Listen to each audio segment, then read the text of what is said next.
Diary of a Wimpy Kid. Roderick Rules. By Jeff Kenny. Narrated by Ramon de Ocampo. September. Monday. Madame Lefrère made us write our first pen pal letters today.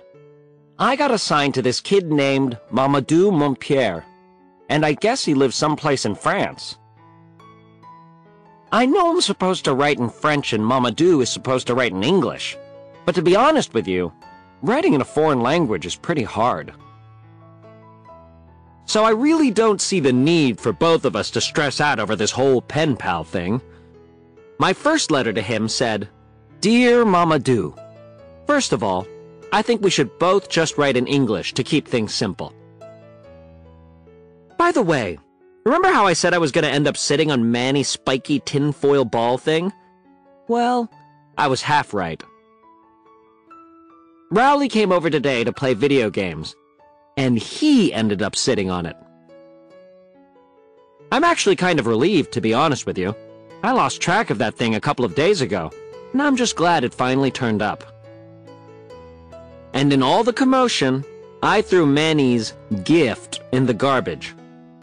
But something tells me Mom wouldn't have stopped me this time. September. Wednesday. Roderick has an English paper due tomorrow, and Mom's actually making him do it himself for once. Roderick doesn't know how to type, so he usually writes his papers out on notebook paper and then hands them off to Dad. But when Dad reads over Roderick's work, he finds all sorts of factual errors. Like, well, for starters, Abraham Lincoln didn't write To Kill a Mockingbird. Roderick doesn't really care about the mistakes, so he tells Dad to just go ahead and type the paper like it is. But Dad can't stand typing a paper with errors in it, so he just rewrites Roderick's paper from scratch. And then a couple days later, Roderick brings his graded paper home and acts like he did it himself. This has been going on for a few years, and I guess Mom decided she's going to put an end to it. So tonight she told Dad that Roderick was going to have to do his own work this time around, and that Dad wasn't allowed to help out. Roderick went in the computer room after dinner, and you could hear him typing about one letter a minute. I could tell the sound of Roderick typing was driving Dad totally bananas. On top of that, Roderick would come out of the computer room every 10 minutes and ask Dad some dumb question, like, "Where's the space bar again?"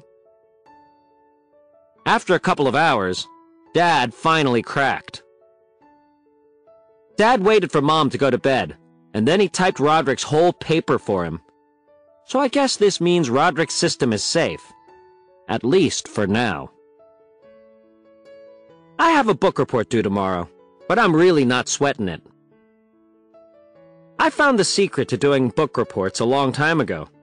I've been milking the same book for the past 5 years. Sherlock Sammy Does It Again. There are about 20 short stories in Sherlock Sammy Does It Again, but I just treat each story like it's a whole book, and the teacher never notices. These Sherlock Sammy stories are all the same. Some grown-up commits a crime, and then Sherlock Sammy figures it out and makes the person look stupid. I'm kind of an expert at writing book reports by now. All you have to do is write exactly what the teacher wants to hear, and you're all set. Things like, "Man, Sherlock Sammy is so smart, and I'll bet that's 'cause he reads so many books." And the teacher would comment on my paper, "I'll bet you're right." There were a bunch of hard words in this book, but I looked them up in the dictionary, so now I know what they mean. I guess you're a bit of a sleuth yourself.